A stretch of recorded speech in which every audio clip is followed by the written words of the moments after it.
Listen, homeboy, gather around.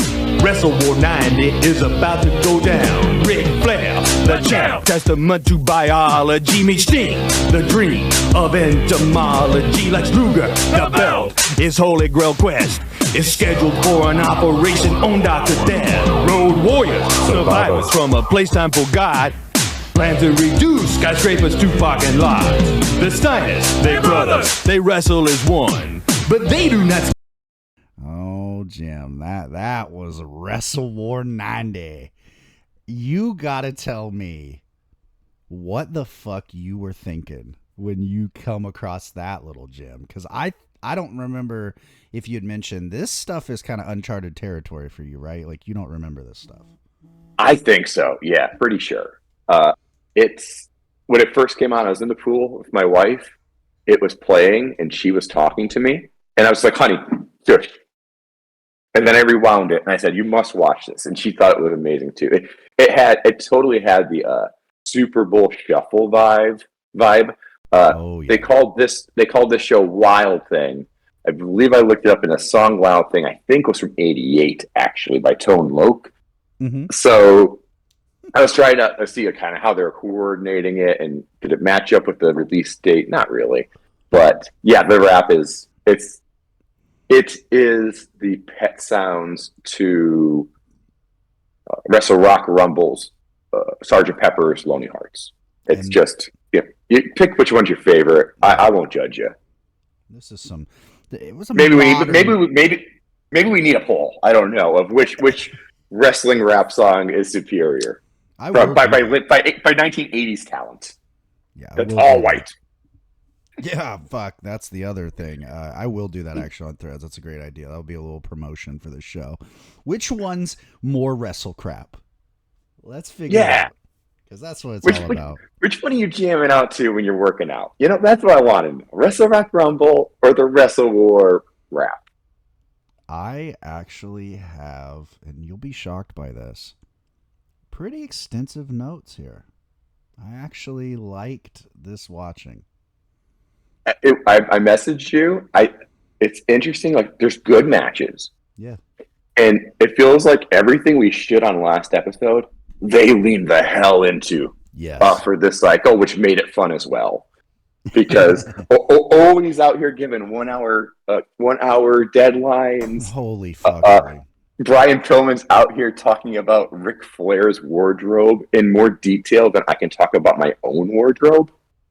It's all those things kind of coming together, and yeah, it was a pretty enjoyable cycle.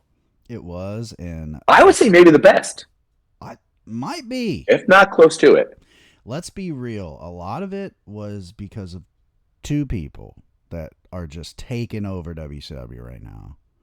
Number one, Brian Pillman, of course. Number two, Cactus Jack Manson. How fun was it watching him just kill people and then get killed? That was the best part. Cactus Jack, he always delivers. Troubles and I did communicate online about this. We are calling this era the Ruse era. Use for your feet. Oh, buddy. Pockets for your stuff as long as it's like a quarter. Yeah, it's very loose change. Yeah, you're not going like no $50. No $50 are fitting in those Ruse. You're really squeezing in a quarter, but yeah. Yeah, I actually have a fun little quick story about how Ruse and WCW came together. So, fabulous. Ruse were failing miserably. I know that's shocking to people, but they were like really fucked. And so literally their Hail Mary of like ad ideas was, let's get with the kids. What are the kids like? And of course, 2 years too late from the wrestling boom, they were like, pro wrestling, and they just attached themselves. Jim Herd. And that's one thing I will give Jim Herd. The one thing he did, and you look at it now, he was ahead of his fucking time back then with this too, which was promotional shit centered around WCW.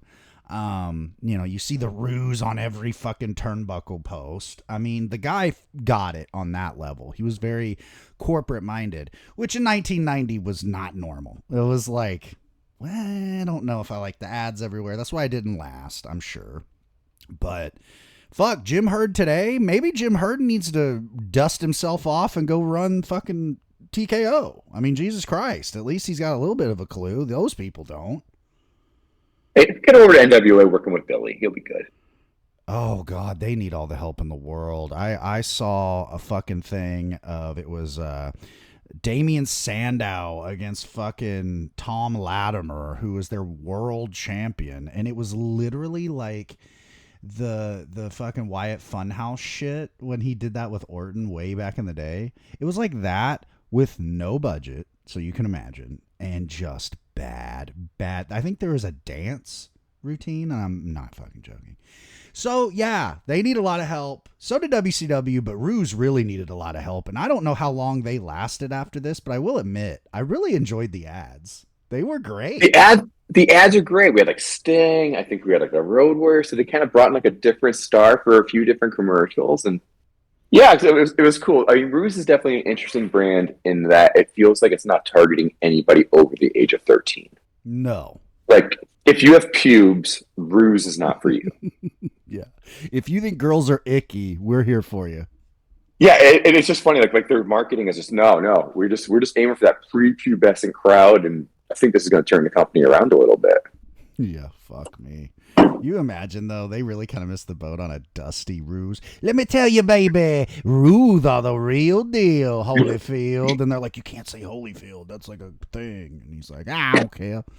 Anyway, so awesome. Had to fucking mention the Ruse. It's everywhere. Absolutely. It's the era. Oh, it really is. And I will say this, too. The production fucking levels up at this time. They've got, like, graphics way more on the... I loved, I don't know if you noticed it, the little, like, when they would come back from commercial, the little, like, I call it the ICE WCW logo, because it literally looks like a weird light blue WCW logo in the corner, and it sort of like fades out. I'm like, damn, they're fucking doing some production shit at least. Ted Turner finally watched the product. For real, yeah. You can definitely see there was a huge production investment around this time, because it does level up quite a bit. And we saw that on the pay-per-view. Best part about this cycle, not a lot to fucking watch. I was so thankful because, man... It was nice. It was nice to go kind of blast through. I was done with everything almost by Tuesday, and then kind of watch the pay-per-view. So that was pretty nice. The early cycle here, we get one loss that we're gonna feel.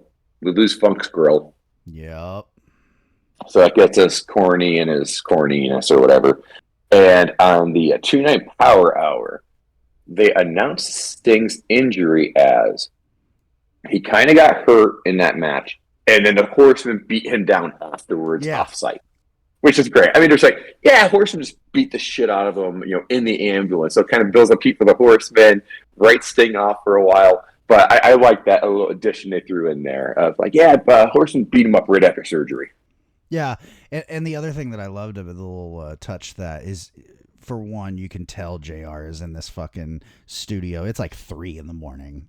They're fucking chain smoking. They've been hammered all night. And they finally got the news like, nah, we're going to have to pivot from Sting. And he's like, well, fuck, get the camera out. I'll just do it now. And he's all disheveled looking. And I was like, that's a great little addition. It literally looks like he's been in a newsroom all night. Like, we're going to try to get all the little fucking nuggets for Sting. It's fucking It was so confusing because there was a Sting match versus Jacko Victory on the show, and he walks out and he's kind of limping, and I'm like, wait a minute, so is he limping before he actually got the injury? And then I didn't understand how they knew about the injury kind of ahead time. One thing that one reference I want to drop that I thought was kind of funny is thinking about that last show when Sting's is his knee, right? He injures.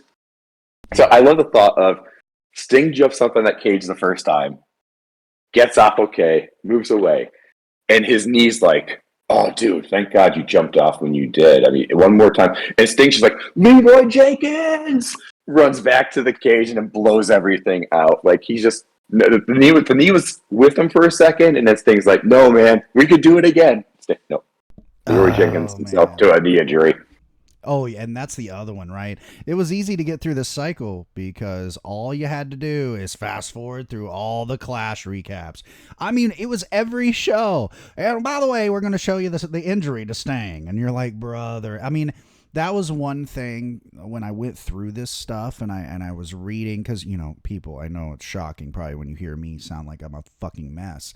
I do actually fairly extensive research for the show, like quite a lot. I listen to other podcasts. At least one of us is. And I read a bunch of shit about it, because also this era is very fascinating to me.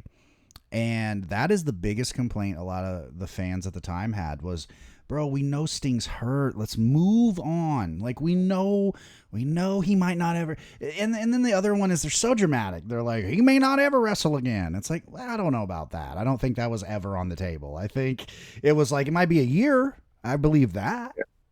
Is weird. Yeah, they're always going to make it, and then, oh, it's a miraculous return. Doctor said he would never walk again. He would never have sex again. But here he is. He's defied medicine and all that. It's some weird stuff, man. So Saturday night on 210, we get the Gladiator, who I don't think we see again in this cycle. And he's talking about how he should be on the cover of magazines and not Sting. And I'm like, dude, you literally just showed up. The Gladiator under the mask is Dick Hunter. Yep. And who is that, folks? No one. That is a 80s WWF job guy, apparently. That's what he was doing before this. I want to figure out, who was he buddies with? Was it Ole? Like, who? It's clearly a buddy hire. And I don't hate buddy hires. In fact, I mean, to be fair, he wasn't awful. You know, he was passable in the ring. No charisma, though. No charisma with this guy. What makes him different than the Galaxians? Nothing. Anything? It's just weird. But again, I don't think we see him again. We just see him like this once.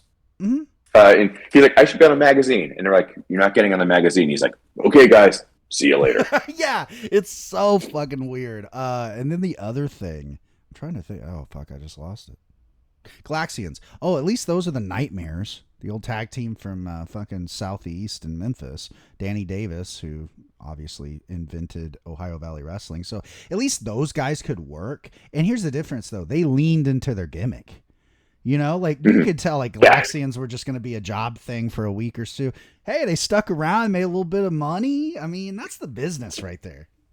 They created, like, a backstory for themselves. You know, like they were really into the Galaxians idea. The Gladiator. Alpha. I didn't feel... The Gladiator was not into it. I could tell. Oh, yeah. I think he loved the business. One decent match to check out from, like, this first week of shows on the main event, there's Road Warriors and Dr. Death versus the Samoan Savage SWAT team. That was yeah, it's a good one to kind of check out. We do get some nice little, like, every week I feel like there's like one or two good matches between three shows. And at this point we're just accepting that. Oh yeah. You take what you can get. I don't know what show this is because I'm bad about writing what show it's on. Probably the next one.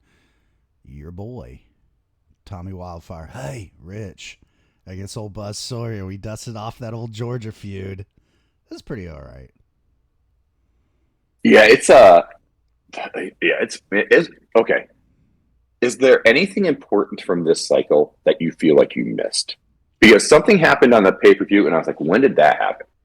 Oh, the tag titles? The U.S. tag titles. When did they win those? I don't know. And here's the thing. I guarantee you, it's one of those things like when the Steiners won the titles. I bet you they fucking already taped it. That's how stupid it is. Yeah. It was just like, they showed up with the tag titles. It's like a tournament. We're leading to the finals. This should be something that we're keyed in for, ready to watch. And they just show fit the pape. Like, hey, we got these titles, homies. Like, it was just the weirdest fucking thing. Literally this one right here. Peace. Yeah. We champs now, guys. It's so weird. Happy Brian gets the title. Cool for him. On the 17th Saturday night. Yeah. The big one I want to talk about is the Pillman interview. Yes. Because this one, like, it's just the 217 episode really encapsulates the best of times and the worst of times. Like, and the best of times are best, and the worst of times are still great because we called that shit out last week and they're still doing it. So Pillman gets interviewed by JR, and he is upset with his idol, Ric Flair. Ric Flair has been a scumbag for his 15-year career minus the last 4 months. At what point was he Brian Pillman's idol that he expected to act in a chivalrous manner? Where the fuck did you get that one from, Brian Pillman? That he's your idol, and that's what you're disappointed in him. Yes, Ric Flair, the man that orchestrated a fucking assault in a parking lot to Dusty Rhodes where his arm was purposefully broken. The guy that took Ronnie Garvin, and I believe they did an angle where they rubbed his face into the concrete. Like, yeah, I don't know. What an upstanding gentleman Ric Flair's been. Brian says when he came into the company, Rick said, anything you need, I'm here for you. And I'm like, really? Ric Flair from 1988 is offering assistance to the new guy? Yeah. Like, it's just, yeah, they're just the story feels weird. Rick comes out with woman. And he does that resume list. Just because you played pro football with the Cincinnati Bengals, just because you're friends with Boomer Esiason. Then he says, who did the Bengals ever beat? If I'm not mistaken, they've been in like 2 or 3 Super Bowls at this point in the 80s. It's like lots of people. Like they got to the Super Bowl. So Flair challenges Brian. Woman says she doesn't know if Pillman knows the difference between men and boys. And Brian says, well, I know the difference between ladies and tramps. Of course, we need our deadline. You have an hour to get it done. Oh, fuck. And Pillman's out here real impressed with your Porsche sunglasses, your $1,200 suits, your alligator shoes, your Calvin Klein underwear, your right guard antiperspirant stick, your old Navy whatever tops. Like he's just out here like, bro, did you just like go in his locker and just stare at all of his clothes for 10 minutes? Like you're a little obsessed. Don't we back off? I was waiting for him to plug Astroglide. I'm gonna be like, all right, Brian, now we know where you're going.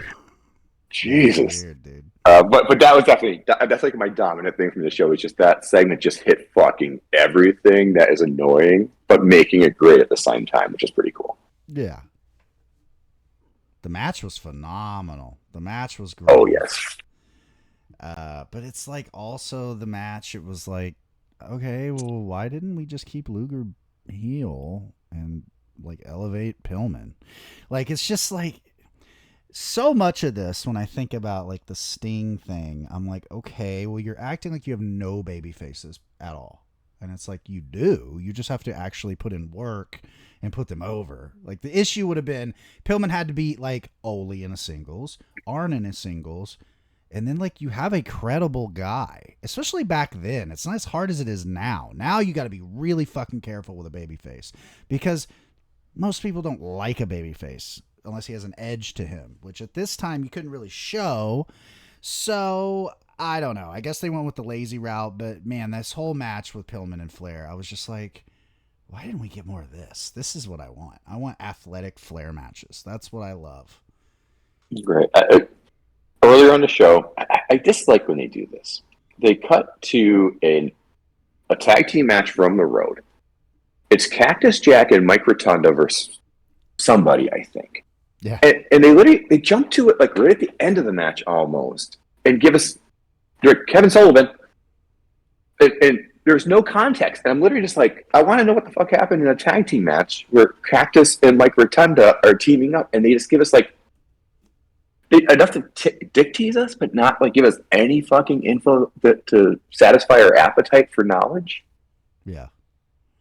No. Can't do it. Faces are doing a lot of Sting's revenge. They got, armbands, signs, all this stuff, which is hysterical when we get to WrestleWar. Yes, it is. The Steiners are interviewing at JR, and then the Andersons come out. Cool. Means Ole talks, and we get some more deadlines, probably. Teddy Long talks about freeing James Brown for a pop culture moment. He was like drunk on drugs with a gun in jail. So yeah, we're just trying to James Brown out of jail. We get Freebirds versus Tommy Rich and Eddie, isn't it? It must be Eddie. I wrote down Sullivan, but it must have been Gilbert. In progress. I do like that Terry Funk calls Chris Cruz Crispy. Yes. I'm a fan of announcers having nicknames made up by other people that they may not like. And Funk, I don't know if he likes Crispy, but it's fucking funny. I don't think anyone liked Crispy, honestly. He doesn't last long. There's a good reason to. He's a little fucking twerp. But yeah, Funk's good on that. I have one later for JR on the fucking pay-per-view. That was one that I heard a lot as a kid because it is some redneck ass fucking shit. Corny's interviewing Lex. 4 horsemen come out and appear. Yay, always talking. One thing during this phase, definitely, Arn is not being paid by the word. It can guarantee you that at this point. It's painful.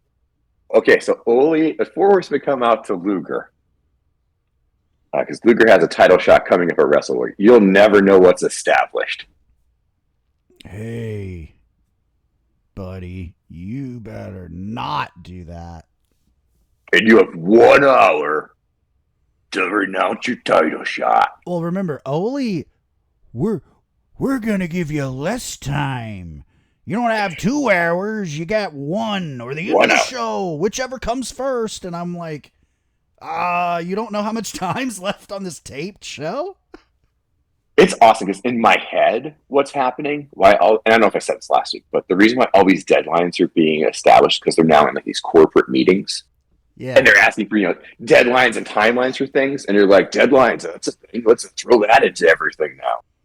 But just so you know, Lex doesn't need deadlines. He sets them. Yeah, I remember that. Yeah.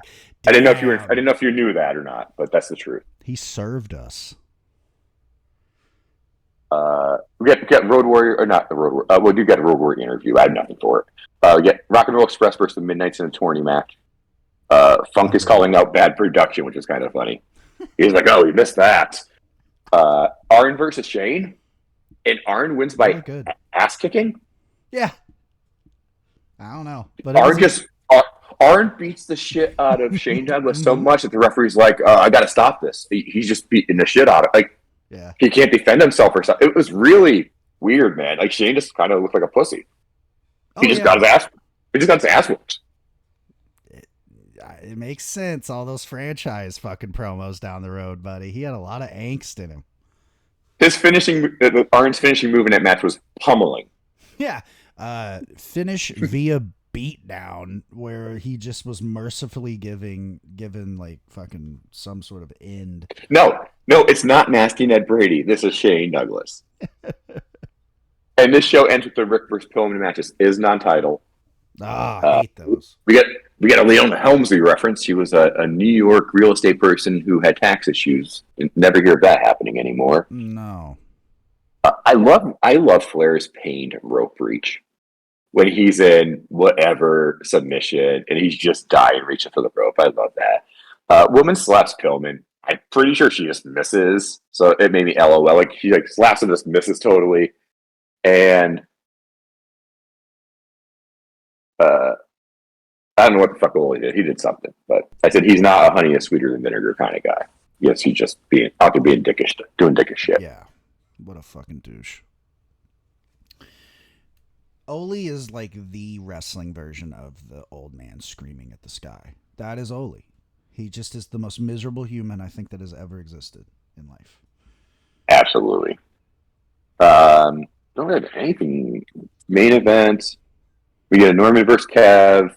Cactus Jack comes out and helps to get a count out. And we get Flair and Arn versus Rock and Roll Express, and I had that down as a pretty good match too. That was incredibly good. Yeah, so that's a good one to check out. Flair, Arn, Rock and Roll Express from the 218 main event. Yeah, just in case anyone ever wants to know, like, man, I wonder what Flair as a tag wrestler would be. First off, I'd highly recommend seeking out anything Flair Greg Valentine from Mid-Atlantic. That is the best Flair tag stuff. But I always thought Flair and Arn were really underrated. I think if they were ever I say forced because Flair never was going to be out of the spotlight. If that ever was like a hand that would have been forced on them, they would have done great. They would have been tag champs. It would have been good, you know? Yeah, I mean, how could they not be a good tag team together? Almost, like it's just you're too good not to be. It's like when you get Swerve and Ospreay together. You're like, yeah, okay, no, they're just going to be a good tag team. They could do. They could each do everything. If both wrestlers could do everything, it's going to be a pretty decent tag team. Yeah, exactly. I think I found the U.S. tag title win. Okay. I do want to confirm for the record because I've now been waiting like 2 cycles here. Do we have the puking match yet?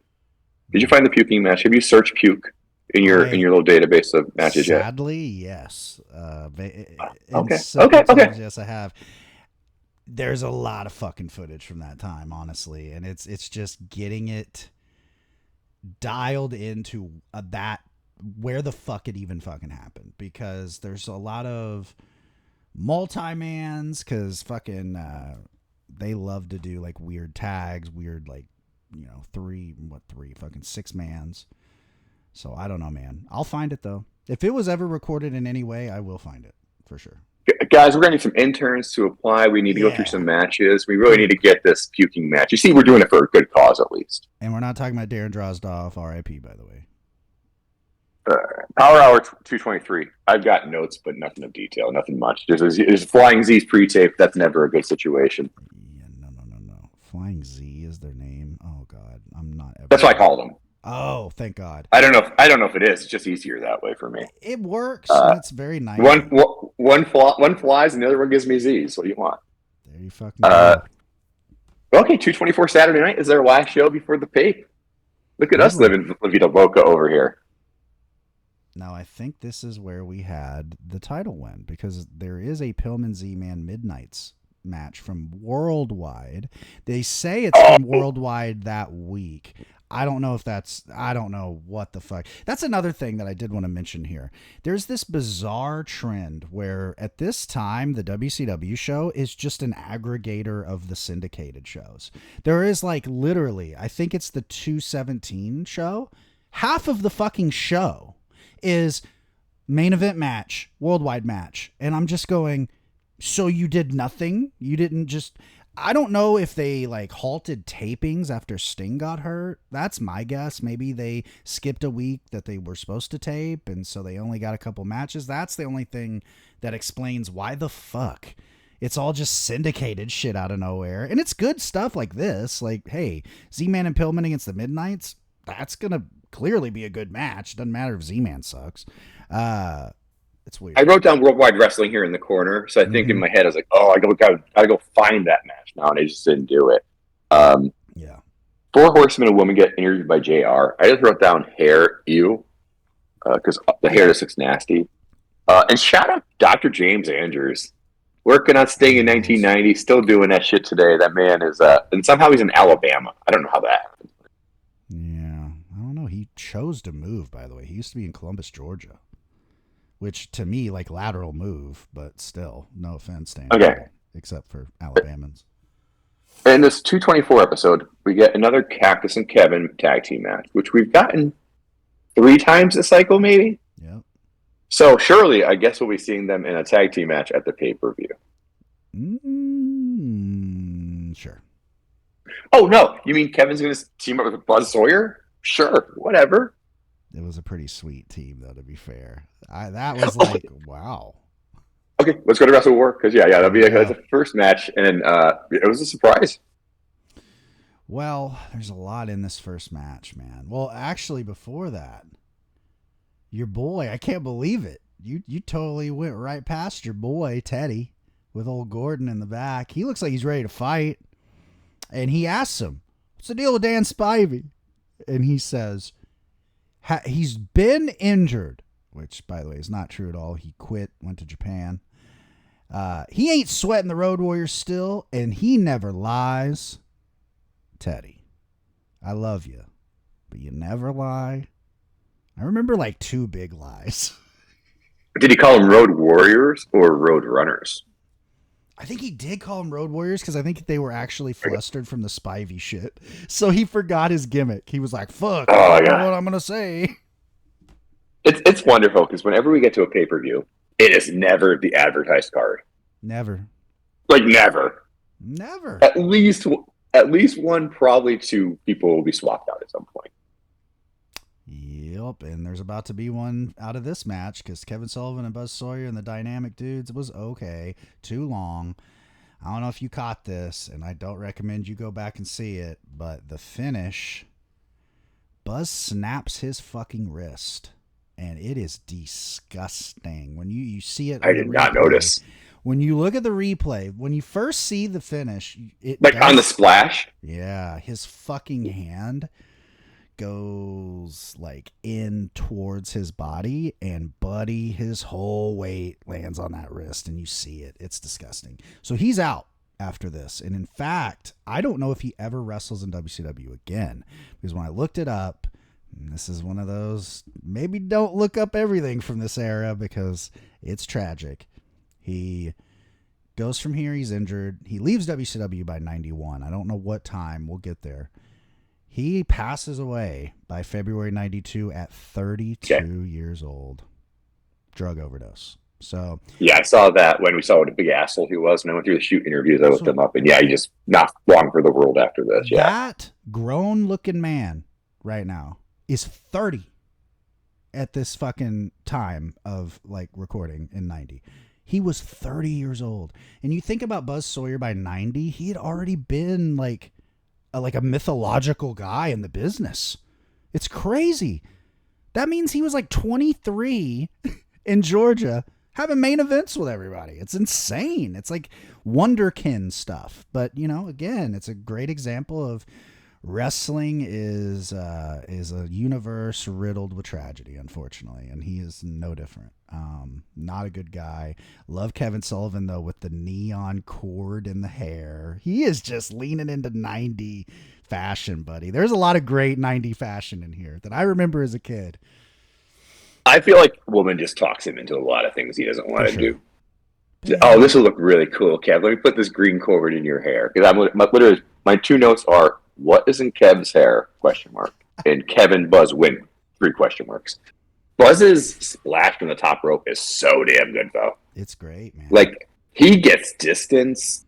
Like, he gets modern day distance on that splash, and his wrist paid the price, obviously. But it looks good. But again, if we had Cactus Jack team with Kevin here, Buzz's wrist would have been fine, and he wouldn't have died in 1992 as a result. Yep, and as we'll see later, these things I know. Cactus is just like a bendy man because he should have tore every fucking ligament in his knee in this show, but he doesn't. But before that, we got old Norman with Missy, and this is one of the most awkward backstage segments I've ever seen in wrestling. I don't know. What made it awkward, Troubles? If you kiss me, Missy, I might be really ready for the match. And but do you want to rewind a second and go, you look like my sister. Or you remind me of my sister. Can you kiss me? Will you give me a hug? And then you grab my crotch and just grind into it a couple times. You look like my sister. The other thing that's really odd about this, and I don't know if this was on purpose, Missy is like pretty much down to the very finite detail, dressed like Mike McGurk, the old ring announcer for WWF. Like almost to a T, hair, everything. And I'm like, is that on purpose? What the fuck is that? That's weird, dude. I don't know if this predates that or anything. Maybe that was a look in 90. Her hair was wild. Her hair was wild on this show. It was a bad look. I was like, why is she in a tuxedo? This is weird. Like, I don't care, but it looks like shit. Girl, we're in the 90s. Leave the 80s behind. For real. You tease that hair too fucking much, Missy. And just, I feel sorry for her, though. God. This shit, man.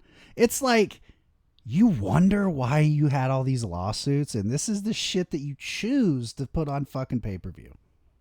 I love the thought of Missy's lawsuit.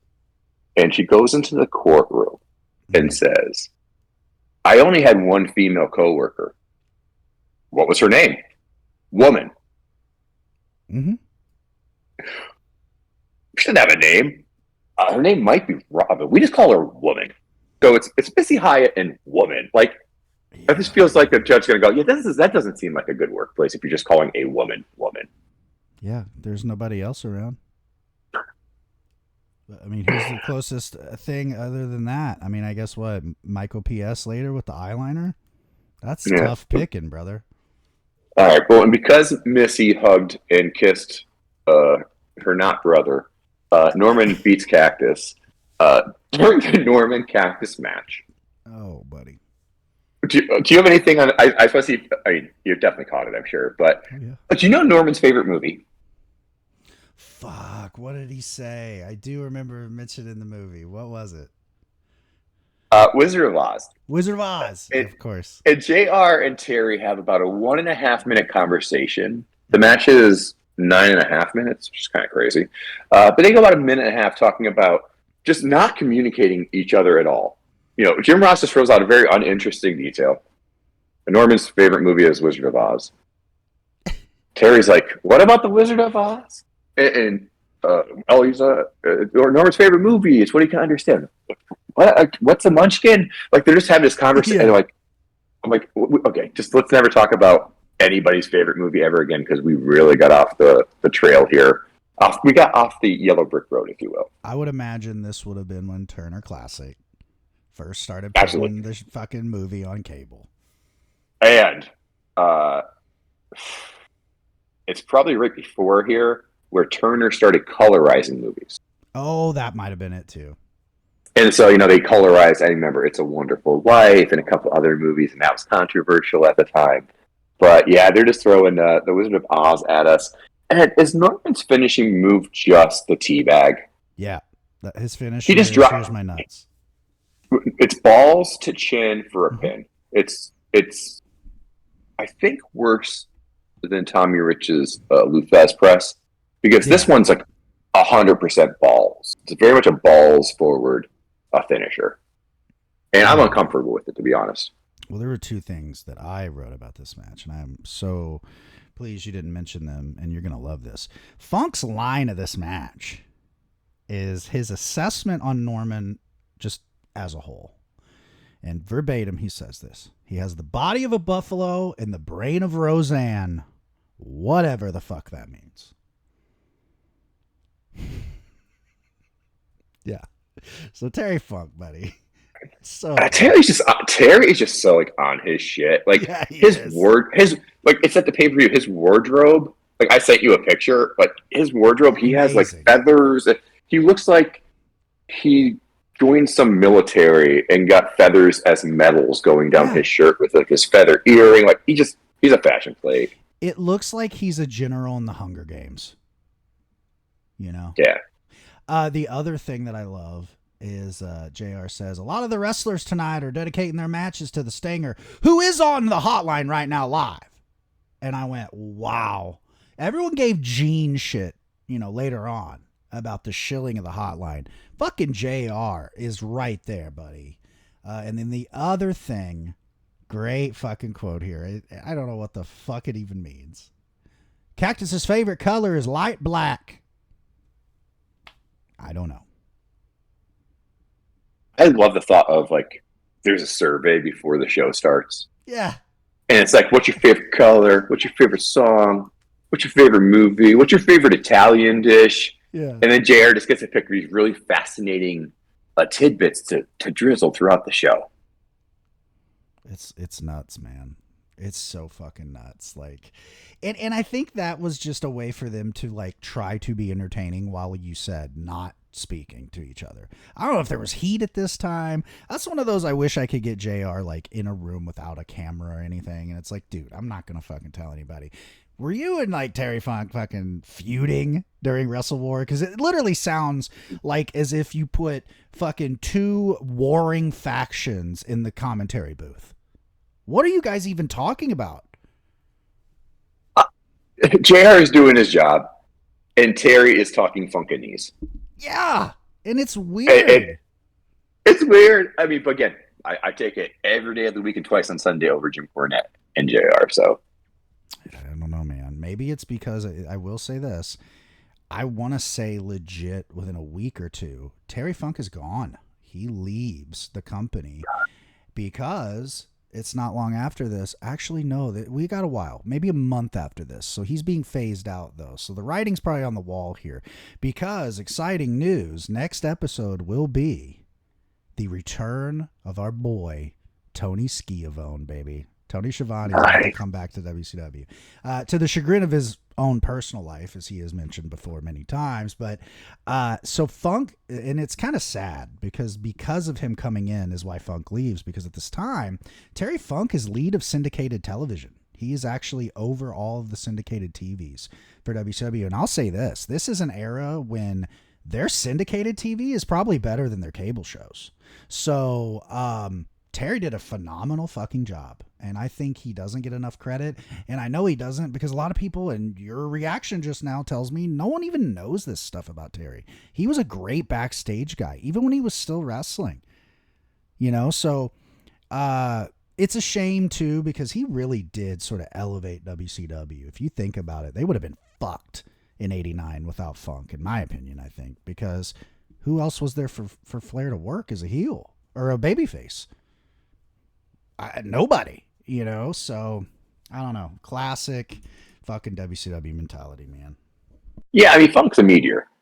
He comes into your company, shit changes. And it's nice that he was able to be there. And I mean, I guess for about a year now, just kind of just that steady course, whether as a wrestler, whether with the Funk's Grill segments, whether on commentary. He's always bringing something and making it interesting, at least. So, like I said, I don't understand what the hell he's talking about half the time, but I guess that's part of the charm. Yeah, maybe that was like him fucking being like, I'm going scorched earth, and like acting like I had an aneurysm. This next match. All right, bro. Here we go. We got your favorite guy on the mic, Cornette. And it's just a basic Midnight's promo. There's nothing really to talk about the promo. However, this... Yeah, I literally don't have the promo even written down here. I just got the matchup next. Dude, this fucking match, unbelievable. The Rock and Roll Express, the Midnight Express. I wrote down, if there's ever been an evergreen tag feud, it's this one. I think today, unfortunately, Eaton is no longer with us, but, I think fucking, even if he was today, right? Everything was the perfect situation. Them in current form, fucking old man versions, I think they could tear the fucking house down. That is how good they are together.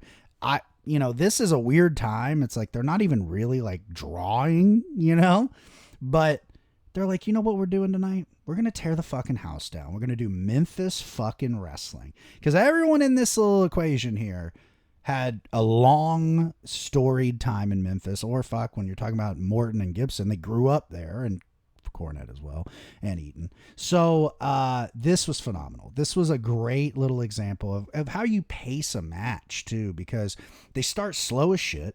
They're doing their shtick bullshit. Cornette keeps fucking around. They get to the point where finally we get the great spot, which I really think they need to bring back with Stokely in AEW, where he's fucking around, and finally the ref just goes, hey, fuck you.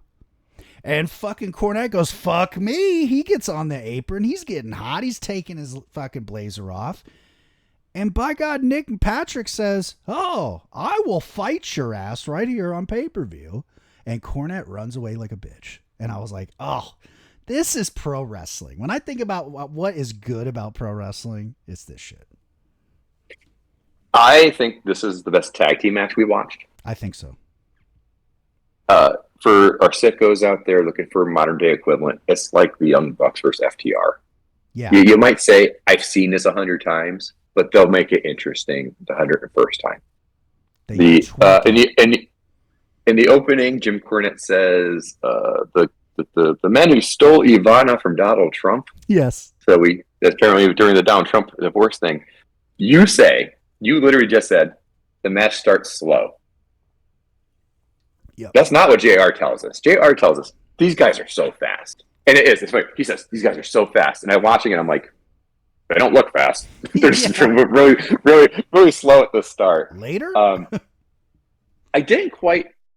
this match is very good. You mentioned the ref spot, where the ref challenges Cornette to a fight. He gets in a ring. There's a portion where there's dissension among the Midnights. Stanley bops his head off of Bobby, and Stan gets really heated about it, which seemed like weird. Like, this is a wrestling match. You know, tag partners, like on occasion, especially in WCW, bang their heads. It usually results in a pin, actually. But yes, Stan gets really mad. There's a test of strength with Ricky Morton and I think Beautiful Bobby. And Ricky climbs up Bobby and like jumps off his shoulders. I feel like I'm making this up, but I believe it actually happened. It did. It was crazy. And they said Ricky climbed a ladder. He really did. Test of strength. So they're holding hands. And Ricky just climbs up Bobby's body and like jumps off his shoulders, basically. I've never seen that at this point, I don't think, in wrestling. So that was an extremely cool thing. I wrote down, I feel like this is the best tag match. It had just so much. It had that ref thing. It had the Midnight's dissension. It just like something, a different angle happened like every like 3 or 4 minutes in the match, and just something a little bit different. Corny rackets Gibson. And the finish to the match is an interrupted double flapjack to Gibson, and he ends up cradling the leg. And it's messy, but it looks so fucking good. I'm like, did they mean to make it that messy, or did it just accidentally end up a messy perfection of a roll? Because it really looked so good. That's one of my things when I'm looking. My favorite match is Ospreay versus Danielson, and I really love it because of the match and the finish and the coordination on the finish. And this match has that same thing where the finish just worked so well. I mean, I'm the first person to bitch about, right, like roll-ups, etc. But this is like legit wrestling, and it made sense after 23 minutes. Yeah, I think it's the best match I think we've had. The finish just looks so good. Yeah. Well, and that's the thing. And these guys were such a breath of fresh air now specifically, because what were the tag matches going on before this? Fucking Road Warriors against Skyscrapers. Steiners against Doom. Those guys are good workers, but they're not great. These 4 guys are fucking great. And they really put over the tag team aspect. Both teams do double teams. That's their whole thing. And so it adds this layer to your show and your division as a tag division where you're like, damn, we can put them with anybody, and we've got a ready-made, really good to great match. And you put these guys together, holy fuck, that's going to just seal the deal. I mean, the Rock and Roll Express has been back for a month. Yeah. And they're already working at this level again. So, yeah, it's just great to see that chemistry between them. Wonderful. Well, never mind that shit. Here comes a Road Warriors brawl, because immediately we go from this to Gordon in the back with the Road Warriors. The only quote I have here is Hawk. We put 16 guys in the hospital just getting ready for this match. Whoa. And you know what? He's probably just barely exaggerating. I mean, Hawk, the match doesn't even last 5 minutes. You probably could have stopped at 6 guys in the hospital. Because this one was rough. I mean, granted, this was snake bit, because the Skyscrapers are snake bit, and we can just finally say it. Because my God, you got fucking one guy here is not even you don't even have an original guy anymore. You might as well just scrape the Skyscrapers. I know, and start fucking over, which they don't do, unfortunately. But so Mean Mark and the masked Skyscraper, who I did find out was Mike Enos, who was at this time one half of the Minnesota Wrecking Crew, number 2. And they were great little thing in AEW, Jesus Christ, AWA, which was still somehow around at this point. Almost dying though. By the end of 90, it's done. He is not good here. When you take him away from Wayne Bloom, his tag partner, he's not great, and this suffered. The best part of this match is the acid wash jeans that the Road Warriors are wearing, brother. I had a pair just like those when I was a little kid. It is a Chicago street fight. Hell yeah. I want to make sure we state that for record. Road Warriors are wearing Sting armbands. Teddy comes out in a pair of Zubas, I believe. Yeah. And those looked pretty fly. Doom come out as bodyguards for Teddy. Which okay, so I guess not with women so some changes are going on. Yep. JR says it's street fight rules. And in my head I said, well, I guess that explains the assless chaps. Yeah. Wow. And I don't know why all of a sudden street fight evolves into the Blue Oyster Bar from the Police Academy movies. Oh. But it does. I asked you last week if you knew Police Academy because I wanted to drop a reference, and that was it. Yeah,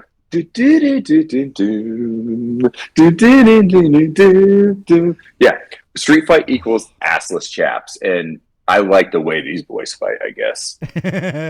Oh yeah, I grew up on those movies, buddy. That was like an easy rental when I was a little kid. Like you go to the movie rental and you're like, got Police Academy 3 here.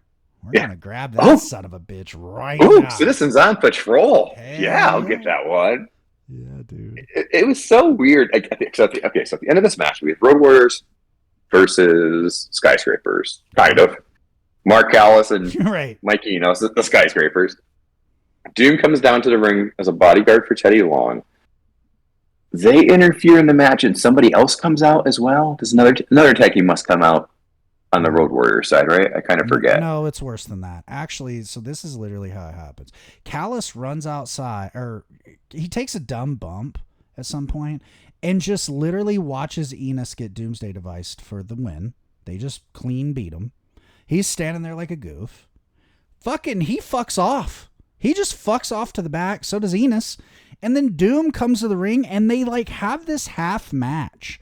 The ref is in the ring acting like this is a match, actually. So I'm really confused here. Doom also are in tuxedos. No one explained that one at all. I'm like, why are they in white tuxedos? Anyway, so they fight and JR, oh buddy, he's got a line of lines here. This is a battle of two different warriors. Ebony Warriors and the Road Warriors. Okay. Now, granted, the weird part about this is JR knows these guys. Interesting. It was so weird. The ending here was so weird because it's like, and me and you, we're both hot guys, so we know how this is. Yeah, I totally understand. But it's like you're out with a buddy at a bar, and you're flirting with somebody, but you kind of ditch that person that you're flirting with to your buddy because you're like, I don't want them. And that's what the end of this match felt like. It just felt like Doom was like, all right, Skyscrapers, your work here is done. We're now the Road Warriors issue. It felt weird. We're just okay, this is how we're switching up this feud. Still Teddy Long, I guess. But yeah, now it's just different. And we'll see if the Skyscrapers are even still a thing next week. It was literally like the booking committee went, we're just visually to the fan even going to go, all right, Skyscrapers, go away. Doom's in your place. They quite literally did. It was like, we're replacing you in every way. See ya. It's like, whoa, I wonder why Mark. They're going to steal your manager. Yeah, whatever. It's just it was really weird. Isn't it? That's just what we get with the Road Warriors at this point. If they have a match over 5 minutes, I'm shocked. It is kind of crazy though, because man, they were the Crockett cash cow there for a while.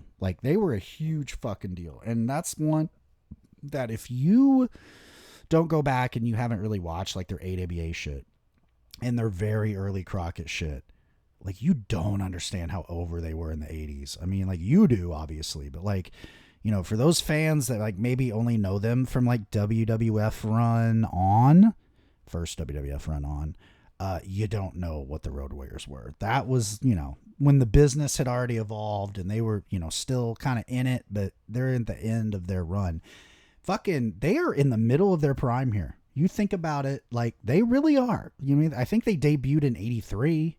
So 7 years in the business nowadays, you're a young guy in the business. If you got 7 years, you know what I mean? You're probably not even a top guy yet.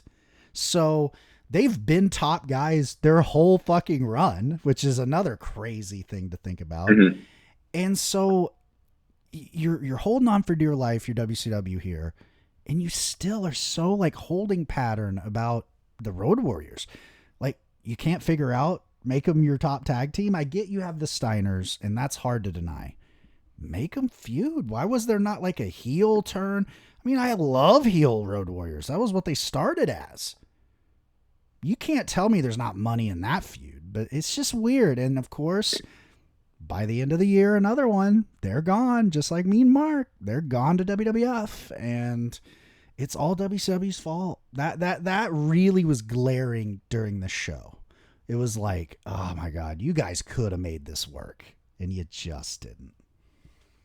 Like, it is definitely weird that there is a world tag team title match and a United States tag team title match, and the Midnights and the Road Warriors are in neither. Yeah. And sure, let's add rock and roll to that as well. You know, like, those three teams aren't in any of the title matches. Now, we got a great match out of the Midnights and the Rock and Roll Express, but like, one of these guys, I mean, somebody there's they're a better tag team than Flying Brian and Z-Man. Oh my God, everyone like, is. Like, you know what I mean? Like, it's just I don't know, man. It definitely feels weird, and I understand it's Godzilla and King Kong, but like, I mean, if it's over 5 minutes, take a drink and you'll probably be sober. Yeah, like, relax. And also, like, it's just such classic overthinking.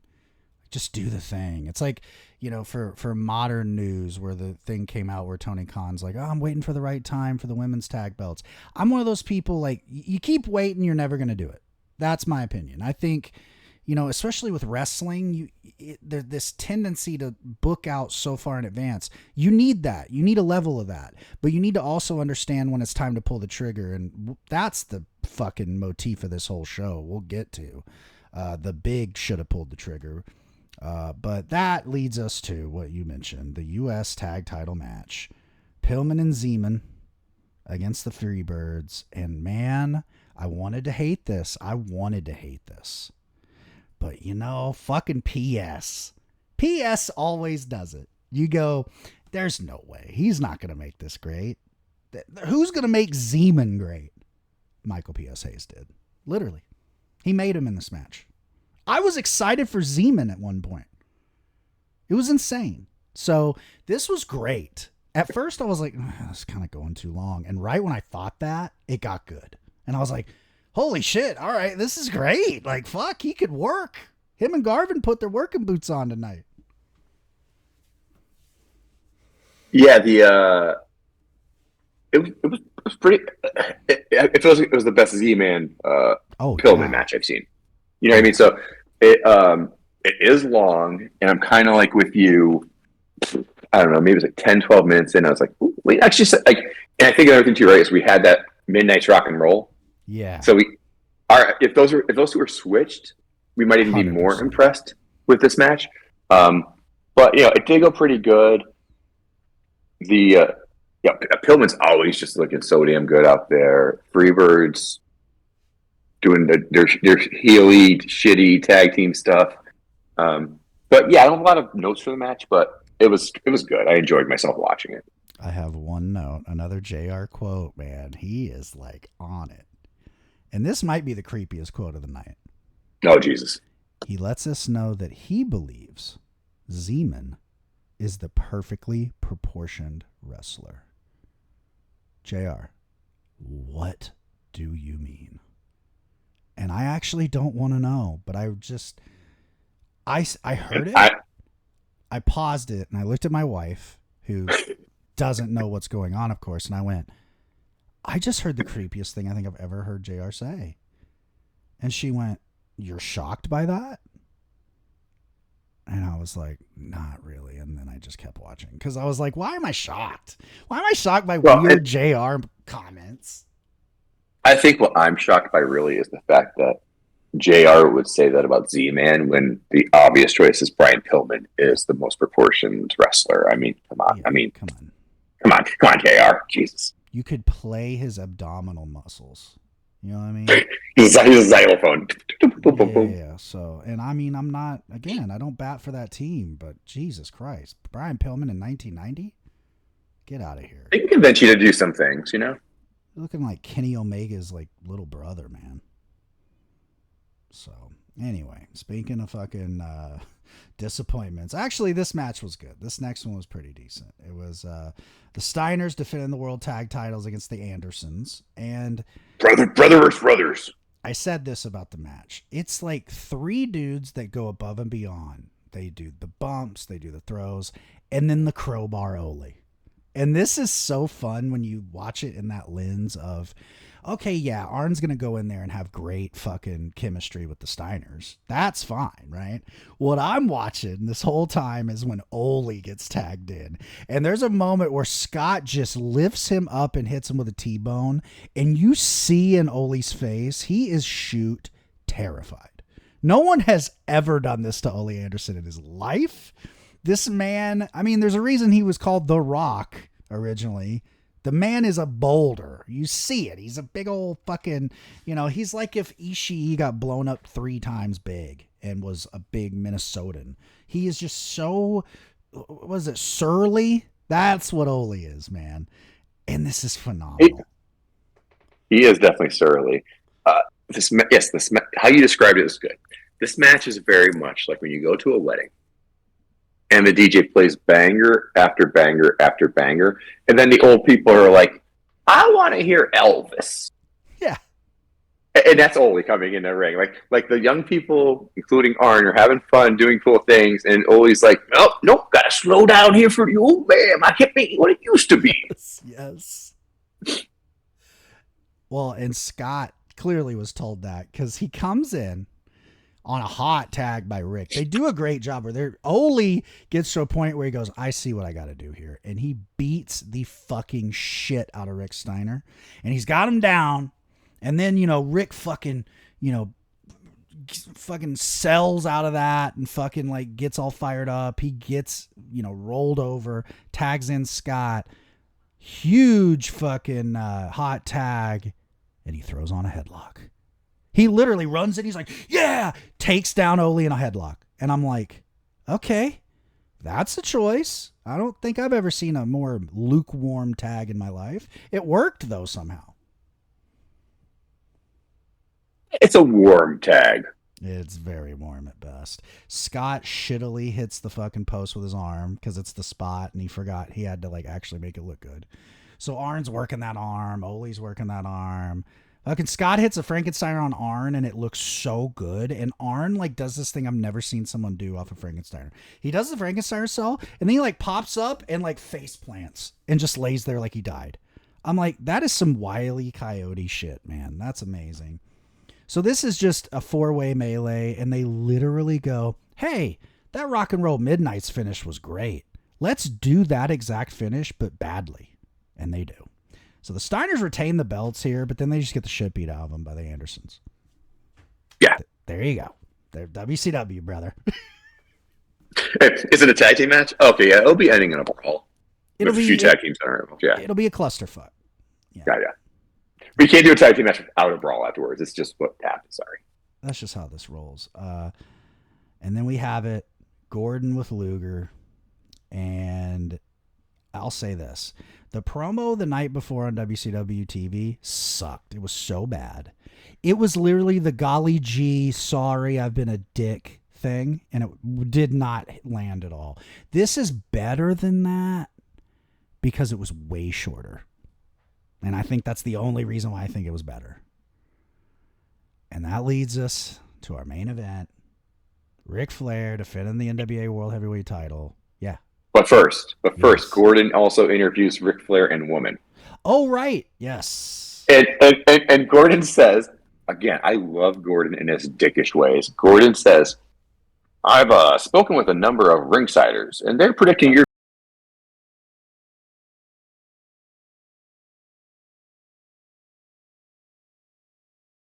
the most gorgeous creature on the face of the earth. Apparently, he never saw Heather Locklear at this point. Right? Yeah. Oh, wait a minute. As the match starts, wait a minute.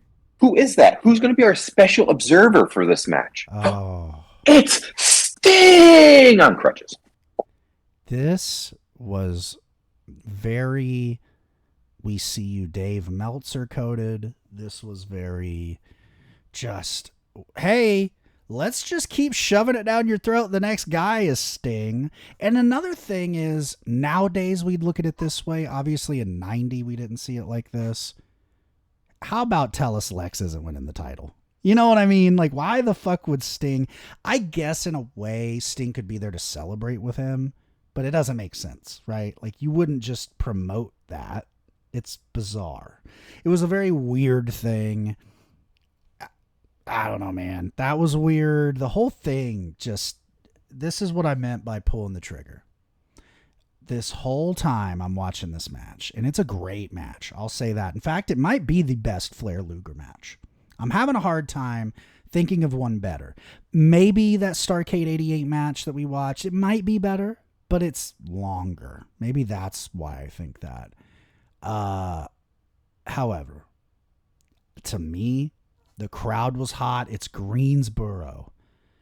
I think it was time to give Luger the belt. I do. I think, and I've thought that forever. You know, I've seen this before, but, you know, watching it now with the TVs lined up, I mean, it was set up that way. These people were ready. And you got to think, outside of what Steamboat did when he kind of out of nowhere won the belt a year ago, nothing cool has happened.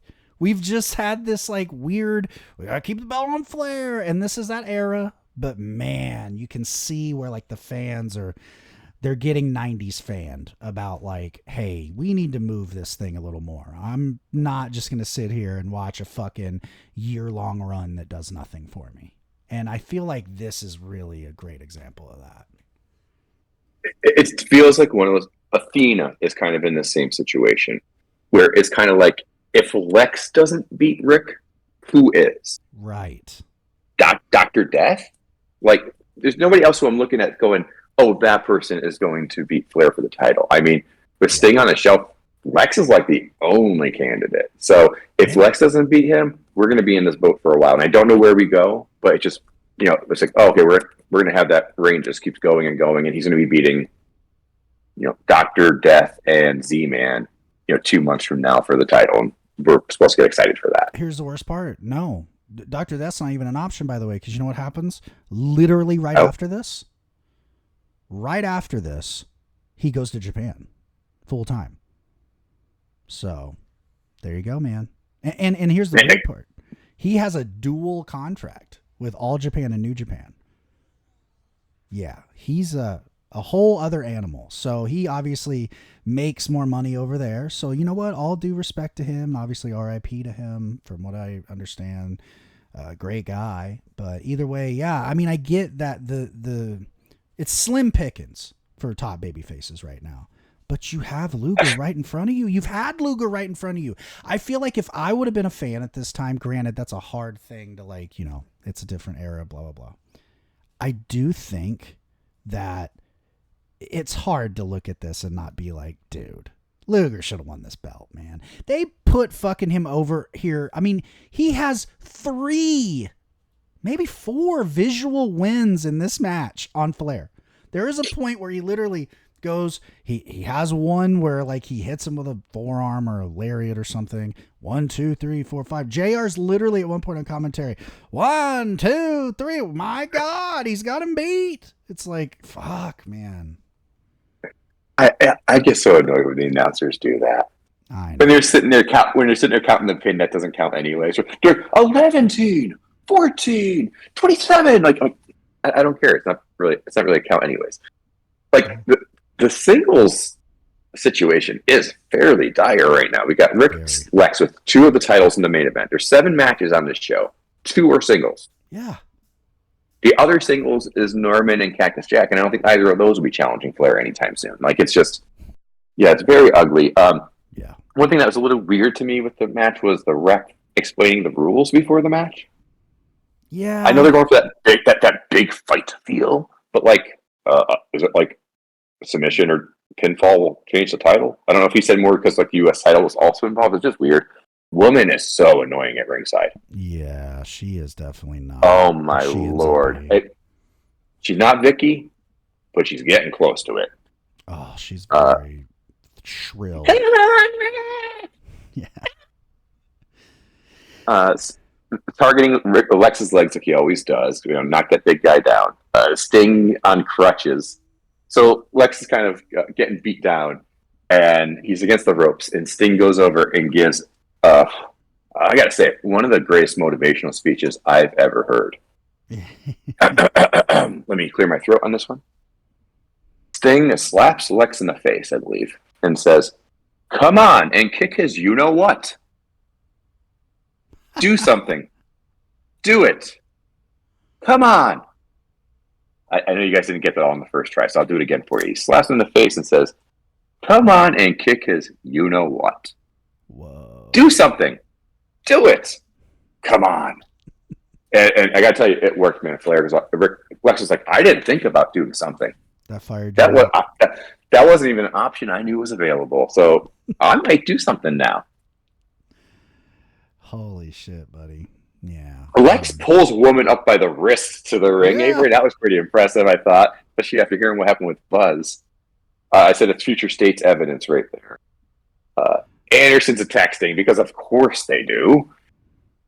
And everybody who wore these fucking Sting armbands all week or all night, where the fuck are you when Sting's getting his ass beat at ringside? Yeah, really. Where's Norman? Are you guys- Where's half of these guys?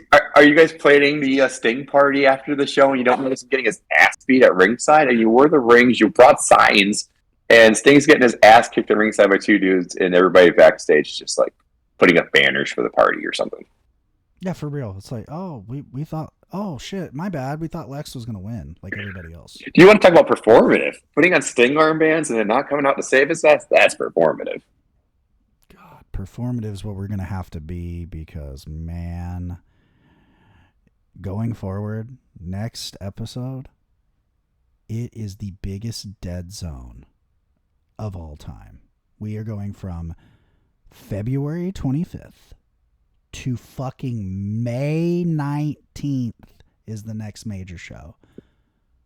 And of course, though, it's going to be worth it because it's Capital Combat 90, Return of RoboCop, folks. So I don't know what the fuck happens in March and April. Obviously, I know WrestleMania happens. I don't know if that is why we don't have a clash. We don't have anything. There's no clash between there. I don't know what the fuck. No, that clash. Yeah. Nothing. Just fucking TVs. And I am not thrilled about TVs like that. But we're here for y'all for no reason, really. To be honest, there's no real reason why we torture ourselves with WCW in 1990, but we do. And we're here. Oof. All right, man. This next show is looking pretty decent, though. Good. It has to be. Two title changes. Oh, thank God. Well, we got to get fucking the U.S. title off Lex. That's number one. Well, we may or may not do that. Right. But, I mean, that needs to happen because, my God, you're crowding the goddamn card with two champions in the main event. All right, I'm not going to include the Paul Ellering versus Teddy Long match. I won't include that. 1, 2, 3, 4, 5, 6, 7. So again, 7 matches. 2 of them are singles. Yeah. And the U.S. title, neither U.S. nor TV title will get that. Ooh, but here's an exciting thing. And we're getting into the dead zone in every way for me. I have never watched any of the shit from this point forward until like, I don't know, have I even seen 91 stuff? Maybe outside of like the first Super Brawl and Battle Bowl 1. I don't think I've watched anything else of WCW for like the next year plus. So this is all brand new for me. And this is one thing I've never even heard people talk about. Bam Bam Bigelow comes back. He's on the fucking Capital Combat card. And you know who? It's a 6-man. He takes the place of Buzz Sawyer with Cactus Jack and Kevin Sullivan. And you tell me, you ask me, I am fucking probably more excited about that than about anything going forward. Because I love me some Bam Bam. And it's interesting because that match says with Sir Oliver Humperdinck back with Bam Bam, but the Samoan SWAT team doesn't say with Sir Oliver Humperdinck. So maybe they got smart and beat the shit out of him before the show and fucking at least be by yourself, I guess. All right, Big Kahuna. Yeah, Jesus Christ. We do have midnights against Flying Z for the U.S. tags, so that'll be good. Mm-hmm. I don't know what the fuck a corporal punishment match is, but we do get free birds and rock and rolls. That's going to be tremendous. And Rock and Roll Express. Yeah, we go mid 80s here. I mean, I see that like this good is shit. I take it. good shit, right? But like, I'm not excited about 2 months of fucking TV watching of like no big show. You think about that today, you would never get away with that. Like that's insane. Yeah, there'll be a bit of fast forwarding. There'll be a lot of it's kind of like when I see Mark Parnas versus Ned Brady, and the guy, I'm good. Yeah, exactly. If you're not making the pay-per-view, I don't know if I really care about you at this point. Yeah, so that's that. That's WrestleWar 90. So yeah, folks, it was an experience, if you will. And yeah, so as usual, Jim is the JIMDB on the socials. Seek that man out. And of course, we are Troubles Wrestling Pod on Instagram and Threads. We are Troubles Weekly on everything except for that. Blue Sky. I have been dabbling back into X. I have a fucking suicide mission, apparently. You know what? I just talk to the wrestling boomers now because they at least give me good footage of like fucking Buzz Sawyer from 1983. All right. You know, that's where I'm at now in my life. I don't give a fuck about your troll shit. Just give me some like Andre from 78 New Japan. All right. Like that's all I'm in this for anymore. Damn, we got a TVs in Little Rock, Arkansas coming up. That'll be exciting. Barton Coliseum, I assume. Yep. Anyway, my old stomping grounds. That's always fun to see. Yeah. So that's what we got. That's the excitement in my life right now. Oh, the fucking the WCW show. Let's see when it airs here on the end of fucking the last episode of April is in fucking Little Rock. Great. In 2 months. Holy shit, man. Jim Hurd, ladies and gentlemen. So yeah. Until next time, go watch fucking WCW in 1990 and share in the misery.